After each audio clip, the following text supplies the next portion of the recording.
My night started like any other, with the alarm button pressed and trying to force myself to get up. But when I opened my eyes and saw that the room was dark and silent, something was wrong. Something is very wrong. I used to live in a normal suburb. My house stood in the corner of a small block where everyone knew each other. I worked in an IT company, and my days were filled with the same tasks and routine meetings. Life seemed calm and predictable until this happened. On Sunday morning, as usual, I went to the supermarket for shopping. As I got out of the car, I noticed that my car was painted fiery red. It was covered with drawings and inscriptions that did not belong to me. Not knowing what to think, I decided to take pictures of these creatures and email them to the security service. When I got home, I found the door to my house slightly ajar. It wasn't normal. I always locked the door, and I was always very careful. My heart began to beat faster, and I cautiously stepped inside. In the living room, I saw something strange. A photo was lying on my couch. The photo was taken in my house, and it was me sleeping on the same couch where it was laid out. My hands shook, and I felt a wave of cold fear wash over me. I tried to call the police, but it turned out that my phone was out of charge. I started looking for a charger for my phones, but suddenly I heard noises from downstairs. I think someone was in my basement. Now I stood on the edge of probability and reality, hoping that it was just someone's stupid prank. But the fear was too great to ignore. I knew I had to find out exactly what happened. And with every step down, I could feel the danger closing in on me, making me feel like I was just one wrong move away from a terrifying discovery. Every step I took up the stairs felt heavy, like I was walking through mud. The darkness in the basement was absolute. I tried flipping the switch, but none of them worked. My heart beat in time with my steps, and I heard my breath echoing like a loud sound in the silence. I came across a staircase that led down to the basement. My hands were sweaty when I reached them, and my legs were shaking. At first, I heard only a faint rustling, but as I got closer, the sound became clearer. It was a sound as if someone was digging into some material, as if someone was looking for something. Plunging into the darkness, I tried to get used to the absence of light, but my eyes did not. I felt around the walls, coming across old boxes and tools, until I finally came across something strange. It was a long cord that ran to one of the walls, with a broken wire protruding from it. I pulled the cord, and to my surprise, the dim light of the lamp came on, illuminating part of the basement. In the light, I saw large and small packages with something inside. I decided to check them out, but a sudden sound caught my attention. It was a sound that resembled a creaking door. I stopped and listened. It seems that someone was in the basement with me. My attempt to get closer to the exit proved unsuccessful when I noticed that a small part of the floor was open. Leading from it was a pipe with something moving in it. My heart sank when I realized it could be a sewer pipe or something else horrible. I tried to contact the police using an old radio I found among the boxes. Fortunately, the radio was working, but the signal was very weak. I heard only fragments of conversations, but I could not make out clearly what was being said. Eventually, I heard a sound from behind me, and when I turned around, I saw a shadow. She moved quickly as if someone was trying to hide in the dark. I could feel a cold sweat running down my back. It was as if I was being chased by an invisible enemy. I tried to find a way out, but the shadow was closing in on me, and every sound I heard made my fear grow. I decided to hide behind one of the boxes and try to wait for the morning, hoping that the radio would still be able to help contact someone. With each passing minute in the dark, my patience dwindled, and the fear that was inside became more and more unkindly apparent. My mind was filled with anxiety and the unknown. I couldn't stay in the basement forever, but with every noise in the dark, I felt the reality I knew begin to crumble. I sat behind the boxes, holding the radio and hoping that someone would hear my attempts to contact. My thoughts were intertwined with the shadows in the darkness, and every sound made me perceive danger as an imminent threat. Suddenly, there was a possibility that I could see by touch. Something that was from the remains of the room. There were fresh marks on the wall, as if someone had recently placed or moved something. I might come across some clues that would help me figure out what happened and who might be behind it. My investigation into the basement grew even more intense when I realized that this was more than just a random crime or petty act of vandalism. It was something bigger, something much scarier than I could have imagined. I began to feel like I was being watched, and every move I made felt like part of a bigger game where I was just a piece on the board. While the radio remained my only connection to the outside world, I realized that my stay in the basement was just the beginning. And what awaits me next may be even scarier than what I have already experienced. I stayed behind the boxes, listening for every sound. The shadow I saw was gone, but my sense of danger remained. I continued to search for answers among the chaotic items in the basement. The glow of a weak lamp illuminated only a small part of the space, but it was enough for me to notice several large wooden boxes standing in the corner. I decided to test one of them. After several unsuccessful attempts to lift the heavy lid, I managed to open it.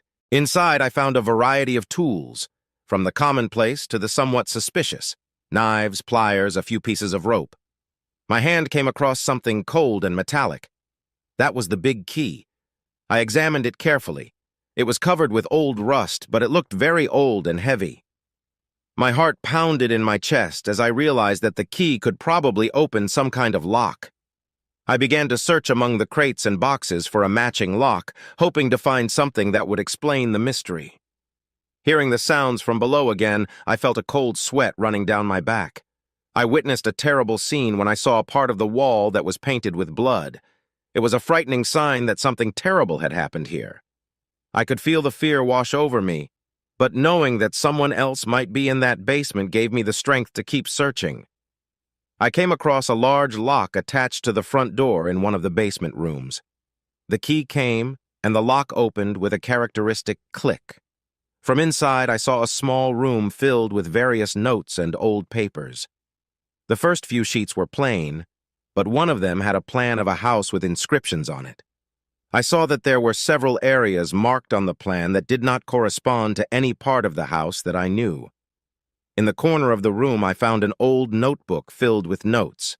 When I opened it, I saw that the entries were about people, their habits and schedules. I couldn't believe my eyes. It looked like someone was carefully watching me and my neighbors. Among these notes were also drawings and diagrams indicating various parts of the basement, and one of the diagrams showed an unknown passage that led further. I decided to follow these patterns and see where they lead. My heart pounded in fear again, but investigation was my only way out of this situation. I moved in the direction indicated on the diagram and found a small wooden panel that looked slightly off the wall. I carefully opened it and found a narrow passage. Its walls were covered with mold, and the darkness inside seemed even deeper. As I moved forward, I felt my every step grow heavier, as if the walls were moving around me. I heard a distant noise that again made me stop and listen. It was the sound of someone working with tools or digging in the ground. I kept walking forward, hoping to find something that would help solve this eerie mystery. I understood that my life was in danger, but I could not stop. And the deeper I went into this tunnel, the more I felt that I was getting closer to something terrible that could change everything I knew about my life.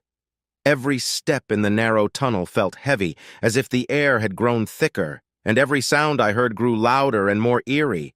The tunnel twisted and moved as if trying to confuse me. I felt like I wasn't just in a basement, but something bigger and more sinister. The light of the lamp illuminated only part of the tunnel, and the rest was engulfed in darkness. I came across several doors that looked very old and rusty. I had a feeling they might be part of the cash system I read about in the notes. My hand touched one of the doors, and I felt it slide open easily. Inside were even more notes and papers that were clearly kept there for some specific purpose. I started going through these documents and realized that they were detailed records of various plans and movements of people. I came across a plan with clear markings and diagrams that indicated specific locations and rooms. Some of the marks were familiar, while others looked like new additions. I noticed one diagram that showed that on the second floor in one of the rooms, there was another secret exit that could be connected to the underground tunnels. I decided to try to find this way out, hoping that it would help reveal even more about what was going on in this house. When I came out of the tunnel, I found myself in another part of the basement. Here, everything looked neglected and covered with dust. I found old furniture and boxes that had not been touched for a long time. My attention was drawn to an old safe that was attached to the wall. The safe was locked, and I realized I needed a code to open it. On the boxes, I found pieces of paper with different numbers on them, which could possibly be part of a code. I started checking them, hoping it would lead me to something important. Suddenly, I heard someone approaching. I froze, tried to hide behind the nearest box, and listened. It seemed like someone was walking around the floor talking, but I couldn't make out the words. I decided to stay quiet and hide until I found out what was going on. I heard footsteps approaching. I held my breath and tried to remain invisible. The footsteps stopped nearby and I heard voices. My thoughts were full of anxiety and I focused on not giving myself away. "Are you ready?" came a man's voice. "Yes, everything is going according to plan. Just a few final steps left," another voice replied. These words made me feel even more afraid. I tried to look in, but the walls and boxes didn't allow a clear view. I understood that these people probably had some dark agenda and my stay here could be dangerous. Suddenly, I heard a sound like a safe being opened. This confirmed my suspicions that there might be something important inside the safe. I decided I needed to find out what was inside and avoid contact with those people if possible. I waited for the sounds to fade away and quickly returned to the safe. When I opened it, I found inside some papers and an old locket. The locket was quite heavy and had symbols engraved on it that I couldn't make out. I started looking through the documents. These were detailed records of people who had disappeared over the past few months, their descriptions, habits, and even photographs. These records seemed to indicate that these people were closely watched, and perhaps some of them were even killed. My heart was beating faster. It was a very scary find that confirmed my worst fears. I realized that I had become part of a terrible plan and that my life might be in danger. I decided that I needed to find a way out of this place as soon as possible and report everything to the police. But for that, you had to avoid people who might be in that basement. I began to move carefully, trying not to give myself away and to find out if there were other exits from this place. This is only part of the story. Each step in this dark world brings new horrors and clues that gradually paint the picture of the serial killer's terrible plan. I continued to move carefully in the darkness of the basement, trying to avoid anyone who might be here with me.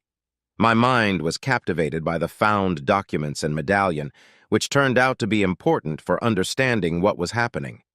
When I got to the end of the tunnel, I came across a door that looked marked as staff only.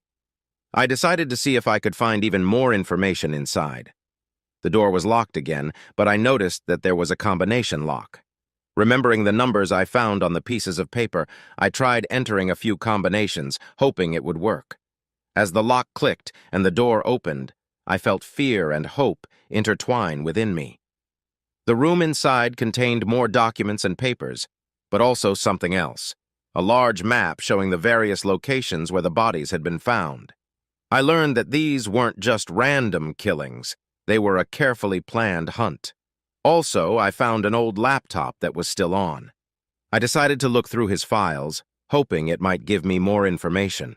On the screen were opened documents with descriptions of the various victims, their photographs, and details of when and where they were last seen. It all became more and more terrifying when I realized that I could be next on this terrible list. I tried to connect my laptop to the internet to send the information I found to the police, but I understood that the connection was blocked. Someone probably intentionally restricted access to the network. My thoughts were filled with fear and anxiety when I suddenly heard a sound as if someone came to the door of the room. I quickly hid behind the large table, hoping I could remain inconspicuous. The footsteps grew louder and I could feel my heart beating faster. A man in dark clothes with a mask on his face entered the room. His movements were calm and confident, as if he knew what he was looking for. The man began looking through the documents I had left behind. I watched him through the gap between the table and the wall. My breathing became heavy and my nerves were on edge. As soon as he left the room, I knew this was my chance. I headed in the direction indicated on the map, hoping that it might be the way out of this horrible maze. I tried to be as quiet as possible as I moved through the darkness. My heart was pounding with fear and tension as I came upon another tunnel that led to the top floor. When I got out of it, I found myself in a part of the house I didn't recognize. It was a room filled with various tools and materials that I had seen in the basement before. I felt the fear wash over me as I realized that there could be even more terrible secrets. My thoughts were filled with anxiety, and I knew that I must act quickly to avoid further dangers. There were several doors in the room, each of which led to different parts of the house. I decided to test one of them. It led to a dark corridor where I heard what sounded like conversations. I tried to understand what was going on there, but my attempts to get closer were fruitless. I went to one of the doors and noticed that it was partially open. Through the gap, I could see several men sitting around a table discussing plans. Their conversations were hard to make out, but I could hear them discussing the number of casualties and next steps. I realized that this was part of their plan, and that every move they made was part of an even bigger and more terrifying plan. I decided I needed to find a way to contact the police or vacate the place. But I knew it wouldn't be easy. I decided to go back to the room with the laptop and try again to find a way to provide the information. When I returned, I noticed that something had changed. The documents I had left behind were gone. I realized that someone had been here and looked at my findings. My situation became even more tense. I began to look for alternative ways of communicating with the outside world, checking every possibility. I found an old radio, but its signal was very weak. I decided to try to contact someone, hoping that even a small amount of information might help. Suddenly, I heard someone approaching. I quickly stopped and hid in the dark, hoping not to be seen. The body I saw looked like one of the people I had seen before. He walked straight to the room where I was and started checking everything on his way. I realized that I needed to get out of here as soon as possible. My life was in danger, and every moment in this place became more and more dangerous.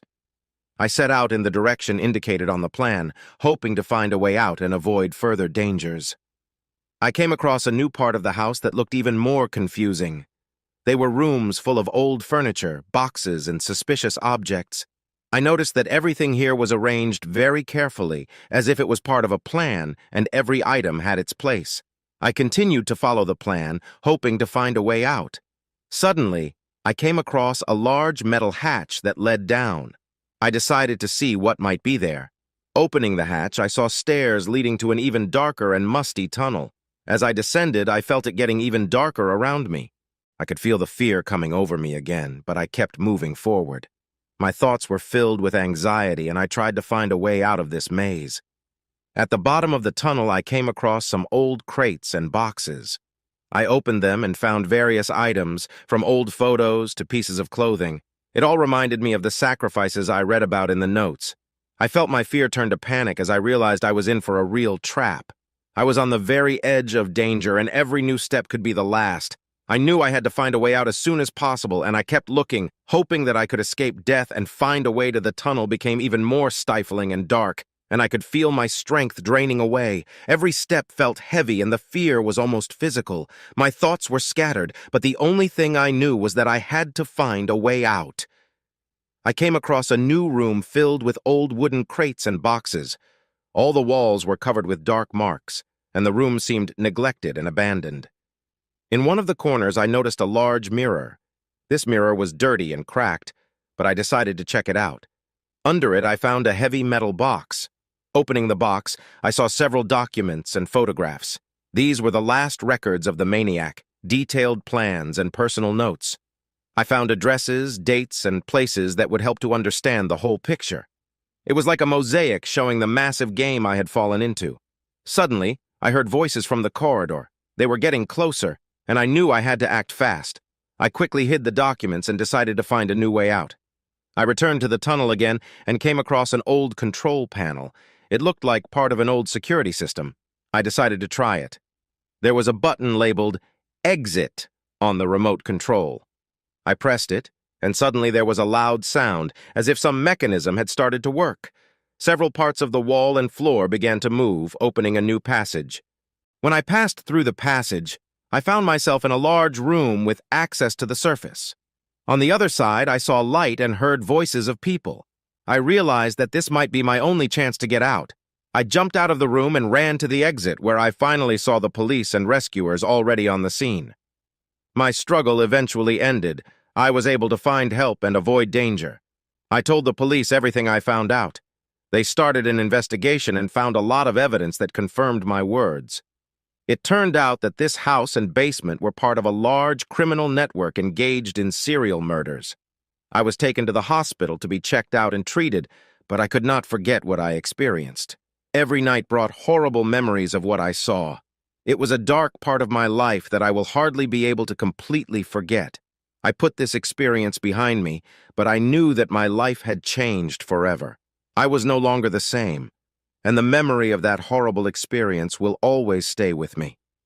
And although I survived, I will never forget those dark corridors and what I experienced being under the power of a real monster. My story is coming to an end, but what I experienced will stay with us forever as a constant reminder that fear and darkness can be found in even the most unexpected places.